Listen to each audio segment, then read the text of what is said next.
I'm Matthew Guiste, Global Retail Strategist for Zebra Technologies. Zebra is a key technology provider that works with more than 60% of the retail market.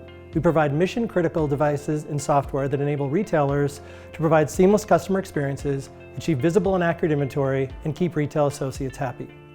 The Zebra portfolio is massive. Key products include mobile and touch computers and tablets, AI, computer vision and RFID solutions, printers and scanners of all kinds, operational and analytics software, and now retail kiosks and wearables. Every year, Zebra works with a third-party research company to field a large, highly detailed survey. This effort had more than 4,200 respondents split among adult shoppers, retail associates, so frontline workers, and retail decision makers, so those who work in the corporate head office. Zebra's annual Global Shopper Study is a sought-after look at key retail trends that is viewed by retail executives, analysts, and the media. Three particularly valuable aspects of the Shopper Study are: first, we've been doing it for a long time and we've been asking the same questions year after year, so we can start to see trends not just this year but across time. This is particularly important now that we can see things that were changed from before the pandemic until today. Second, because we survey three different audiences, consumers, retail workers, and corporate office employees, we can sometimes tease out differences between them by asking them the same questions. Finally, by surveying so many shoppers of various ages and around the globe, we get insights into how some trends or answers vary by region or by age group. The first thing I do when I get the new shopper survey is I look at what's changed. I read through at a high level and find the big picture to see what's new about the overall level of retail satisfaction, to see if it's different between online and in-store. Then I look at the level of satisfaction for retail associates and what they have with their jobs and what would make them better. Finally, I scan to see if there are places where retail associates or their customers believe something different compared to the retail decision makers. The next thing I think about is how these new attitudes and beliefs are matching up with what experiences retailers are providing to their customers. Where are the opportunities to make improvement in operations or in the retail experience? At Zebra, we think about our retail strategy under a framework called the modern store. The modern store has three pillars that are all tethered to outcomes that retailers look to provide. The first one is about improving the customer shopping journey, which we call elevated customer experience. The second is about knowing where all your products are. We call that optimized inventory. Finally, we want to help enhance the experience of a retail frontline worker, and we call it engaged associate. For the customer, I focus on big picture trends such as the overall satisfaction of their shoppers. It went down this year. How comfortable consumers are with new experiences that are tech-enabled, like self-checkout. That jumped up big time since COVID. And what customers look for in their associates that are in the stores, which tends to be mostly around product and price support. For inventory, the two areas I focus on are out of stocks and shrink. This year you can see, despite supply chains continuing to improve, out of stocks are still a large and growing problem. And on shrink, this year most decision makers said it's slightly worse, so it's growing but maybe not quite at the rate it was before. For associates, I look at two specific stats and I find those the most interesting.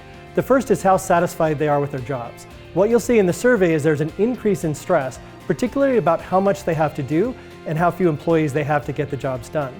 Second, and very much related, you see a clear preference for a system or tool to tell them what to do next. They see generative AI not as something that's going to take their jobs, but something that may make their jobs better. Some specific examples that I see from this year's research that I think are particularly important. First of all retail shopping is omnichannel now.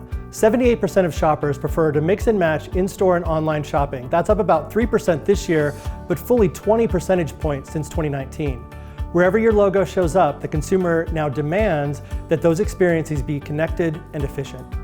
A big watch out I see for retailers is that 78% of shoppers find it annoying when products are locked up or secured within cases. Yet this survey result is coming at a time when more and more goods are being secured. That's a big point of friction and one that Zebra is working hard to help solve. A final key pair of stats is these. 76% of shoppers say that when they give retailers their personal information, they expect a unique and tailored experience. So that's the bad news. If a shopper indicates their preferences to a retailer, they expect them to do something cool with it.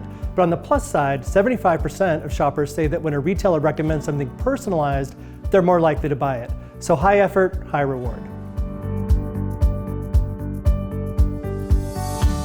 Some specific examples that I see about inventory this year, no surprise, but the #1 driver of customer satisfaction for a shopping visit is finding the product they're looking for. What was surprising, however, is that retail decision makers rated in-store product availability as higher, as more satisfactory than customers did. That delta is worth exploring further. 52% of retail decision makers report an increase in shrink over the last 12 months, but 83% of decision makers agree that minimizing fraud and shrink is a significant challenge, and 78% of them say they're under high pressure to minimize theft and loss. So while we might not see the same frenzy for shrink in earnings calls and in the media that we did maybe a year ago, it's still a large and even still growing problem. Finally, a big change in recent years is the level of automation that's required regarding inventory. 85% of decision makers believe that their company needs better inventory management tools to improve accuracy and availability. And 86% of decision makers agree that using automation and robotics would offset workforce gap. For the retail frontline worker, first of all, it continues to be a challenging environment. 79% of associates feel stressed due to the increasing complexity of their day-to-day work. However, the good news is that 85% of associates believe that having the right technology to do their job helps, and 87% say that having it makes them feel more valued. The specific technology tools that retailers' associates are looking for include mobile point of sale on a device. That was the #1, with 89% of retail associates saying it would help them provide a better service to their customers. Other technologies that associates wanted are handheld devices, barcode scanners, communication devices, and wearable computers. Those round out the top 5.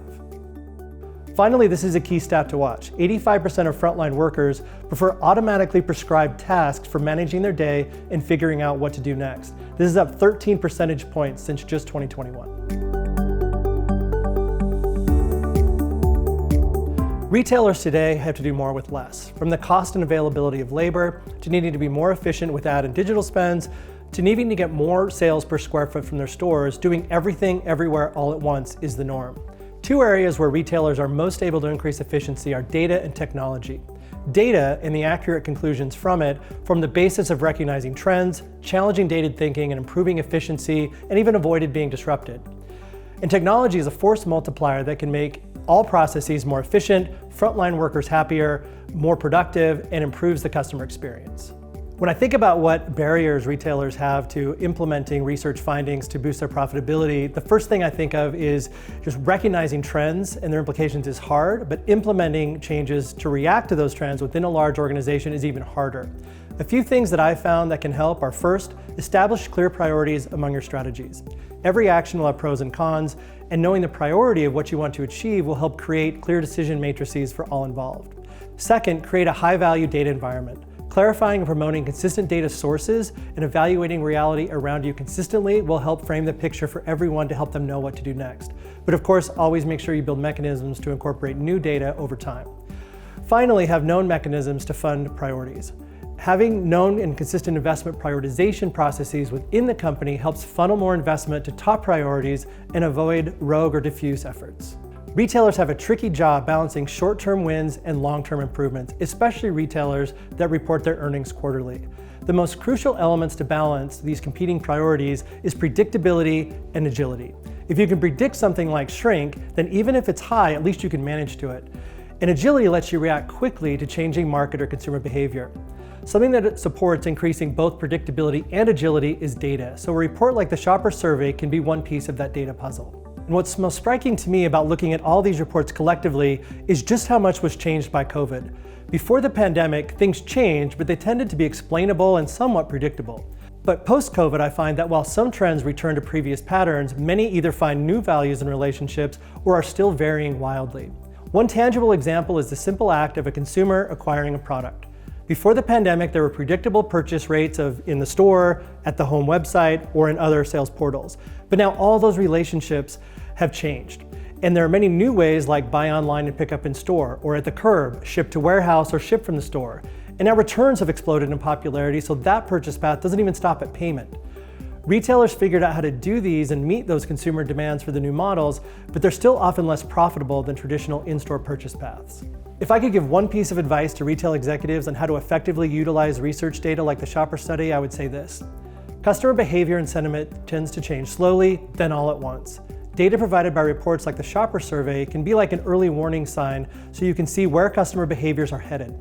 Constantly challenge your assumptions. What was true yesterday may not be true today and could be dangerously wrong tomorrow. Retailers have a broad range of tools to help capture their customer desires. The shopper survey is one such tool, but there are other general or custom research reports, analyst insights, and of course, The key one, sales. Customers vote with their wallets as much as anything else.